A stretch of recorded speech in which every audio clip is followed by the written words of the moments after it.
El culto a la ignorancia. Estaba en la Facultad de Artes y mientras dibujaba, algo invadió mi mente y son unos aportes de un señor Isaac Asimov que no conocía y me salió en el feed. Y pues aquí te lo comparto. Esta es mi versión de una lectura de un artículo escrito por una autora que al parecer vive en Estados Unidos, donde reflexiona sobre un ensayo muy pertinente. Hola Jimmy. Me ahorro mi opinión porque el texto está muy bien ilustrado, pero ya que estoy en Colombia, estamos en un momento donde se hace más evidente la manipulación mediática por parte de unos poquitos personajes que han heredado un gran poder financiero y político para llevarnos como ovejas al matadero convencidos de que es por nuestro bien, negando incluso la realidad misma.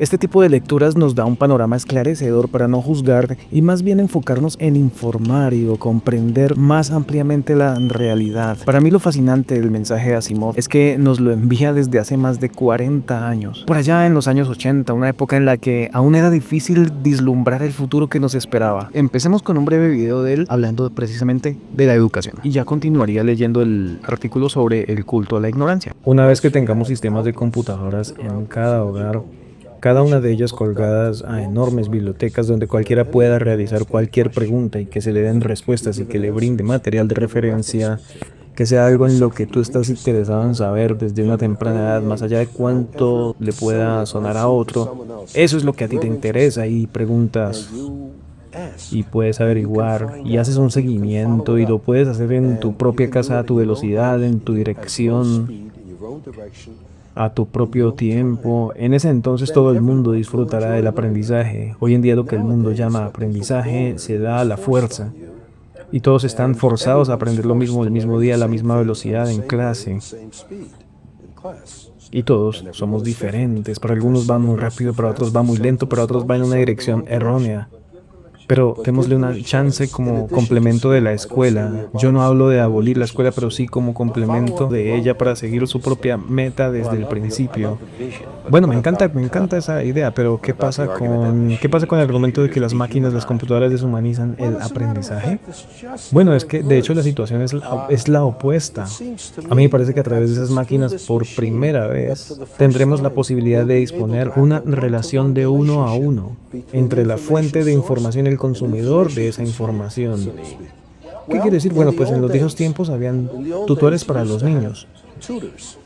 Una persona que pudiera pagarlo, podía contratar a un consejero, un tutor, y él enseñaba a ese niño el conocimiento de su trabajo, podía adaptar sus enseñanzas al gusto y las habilidades de los niños. Usted verá. Pero ¿cuántas personas podrían afrontar contratar a un profe? La mayoría de los niños eran analfabetos por esa razón. Luego llegamos a un punto en el que fue absolutamente necesario educarlos a todos. La única manera que había para hacerlo era utilizando un solo profesor para una gran cantidad de estudiantes y para poder organizar la situación adecuadamente. Les dimos un plan de estudio del cual enseñar. Entonces, ¿cuántos profesores son buenos haciendo eso? Es como que en todo lo demás, el número de profesores malos es considerablemente superior a la cantidad de buenos profesores. Entonces tenemos una relación de uno a uno para los más privilegiados y una relación de uno a muchos para la gran mayoría. Ahora tenemos la posibilidad de una relación de uno a uno para la gran mayoría. Todos pueden tener un profesor en la forma de acceso al vasto conocimiento de la especie humana a través de las bibliotecas que están conectadas a la computadora. Exactamente. En mi escritorio, en mi casa. Correcto. Me puedo sentar ahí y llamar, bueno, ¿qué pasa si yo solo quiero aprender sobre béisbol? Bueno, eso está bien. Aprendes todo lo que quieras acerca del béisbol porque cuanto más aprendes sobre un deporte, más te vas interesando en las matemáticas para intentar averiguar qué quieren decir todos esos promedios de corridas y promedios de bateos. Y tal vez entonces te interesarás más en las matemáticas que en el béisbol si sigues tu propia meta y nadie te lo impone. En la otra mano, alguien que sí está interesado en las matemáticas puede de pronto encontrarse muy entusiasmado por enfrentarse al problema de cómo tirar una pelota curva y puede encontrarse a sí mismo enganchando en la física de los deportes, por decir algo. ¿Por qué no? ¿Por qué no? El culto a la ignorancia. El ensayo de Isaac Asimov, idóneo para tiempos de sobreinformación. Este es un artículo de Carolina de la Torre para pijamasurf.com de hace unos días. En la era de TikTok y las redes sociales, el culto a la ignorancia señalado por Asimov se transforma. Ya no es solo la falta de conocimiento, sino el exceso de información fugaz lo que nos deja a oscuras en una inesperada paradoja de la luz. Isaac Asimov, con su claridad casi quirúrgica, desnudó hace más de 40 años una herida que sigue abierta en el culto, la ignorancia. Un culto que no solo niega el conocimiento, sino que lo ridiculiza disfrazándolo con la falsa bandera de la democracia. La idea es tan simple como inquietante. Mi ignorancia vale tanto como tu saber, como si el pensamiento crítico fuera un lujo innecesario. Como si leer, cuestionar o aprender fueran actos elitistas, sospechosos, casi ofensivos. La inteligencia en esta lógica distorsionada se convierte en un enemigo silencioso, mientras que la mediocridad grita con orgullo su derecho a no saber. En su ensayo de 1980, El culto a la ignorancia, Isaac Asimov advirtió que no basta con proclamar el derecho a la información si quienes lo ejercen no tienen las herramientas para entenderla. ¿De qué sirve una prensa libre cuando las palabras largas asustan y los matices confunden? Leer y más aún comprender y cuestionar se vuelven actos subversivos. Esta defensa paradójica de la ignorancia no se ha desvanecido con las décadas. Por lo contrario, ha crecido y hasta mutado. Si antes se desconfiaba de los libros y lo que los expertos, se decía no confíes en los expertos. Así es, hace 10 años era no confíes en nadie que tenga más de 30 años.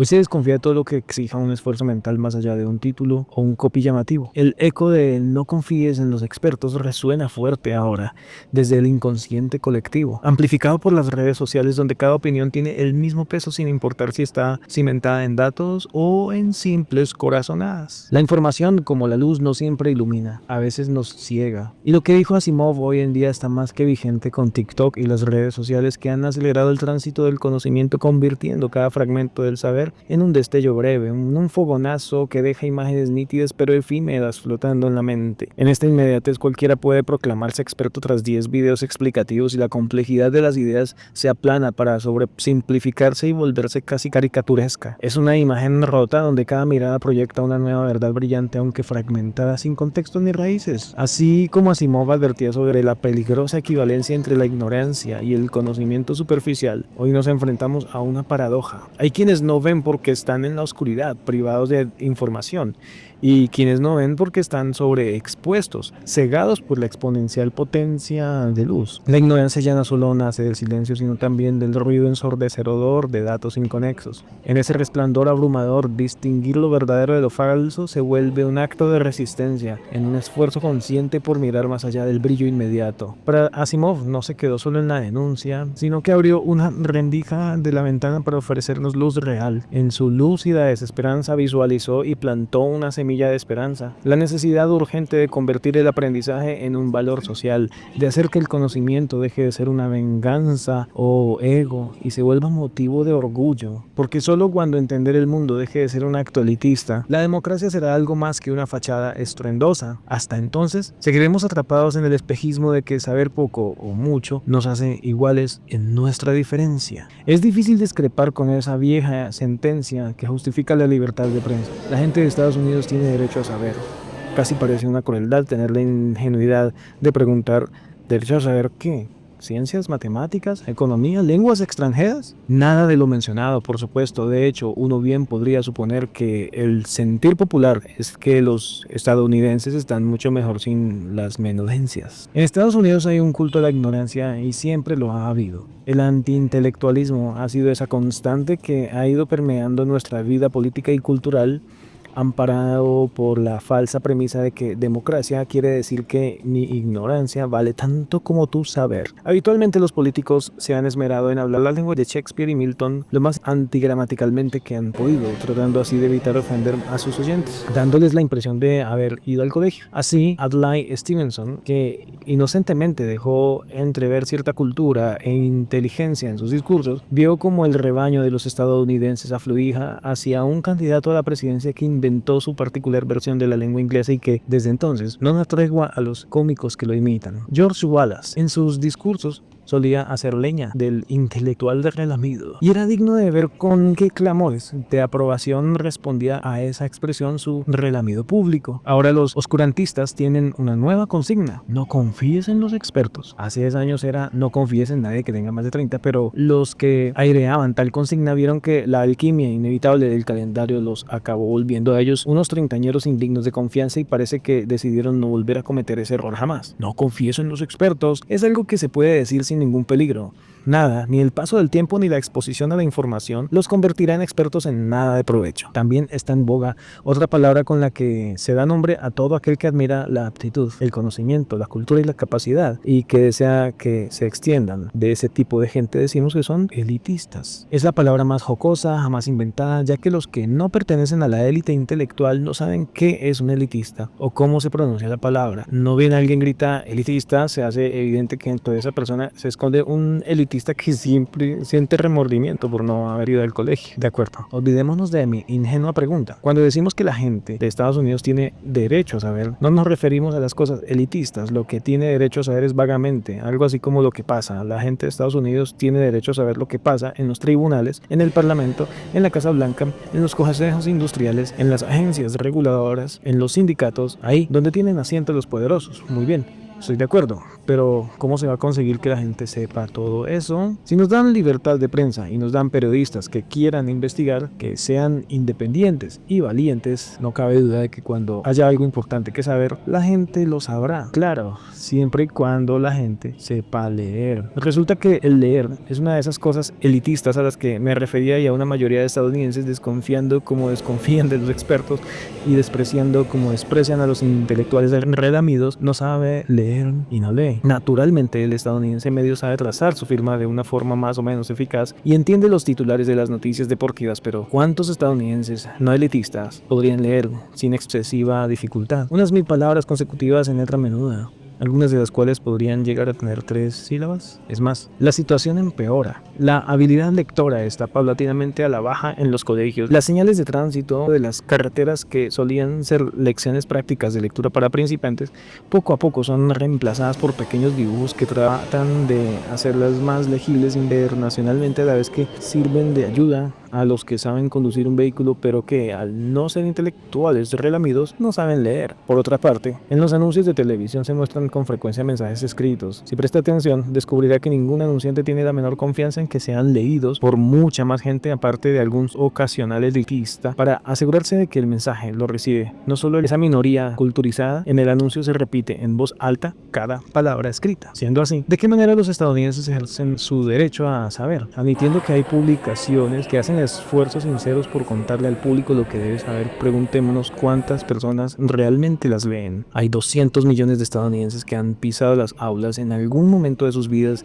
y que admitirían saber leer, siempre que se proteja su identidad y no se los ponga en evidencia ante sus convecinos. Pero la mayoría de publicaciones periódicas decentes consideraría un logro extraordinario alcanzar cifras de circulación de 500,000. Podría ser que solo un 1% o menos de los estadounidenses tratara de hacer algo con su derecho al saber, y el que lo intentara podría ser acusado de elitismo. Sostengo que la frase "los estadounidenses tienen derecho a saber" está vacía de contenido si tenemos una población ignorante, donde el papel que habría de jugar la prensa libre se reduce prácticamente a la nada desde el momento en que apenas hay quien lea. ¿Y qué vamos a hacer? Podríamos empezar preguntándonos si después de todo la ignorancia es tan maravillosa y si tiene algún sentido condenar el elitismo. Creo que cualquier ser humano en posesión de un cerebro físicamente normal es capaz de aprender muchísimo y puede resultar sorprendentemente intelectual. Creo que lo que necesitamos con urgencia es que cultivarse tenga la aprobación y el incentivo de la sociedad. Todos nosotros podemos formar parte de la élite intelectual. Solo entonces una frase como derecho a saber y cualquier idea de democracia genuina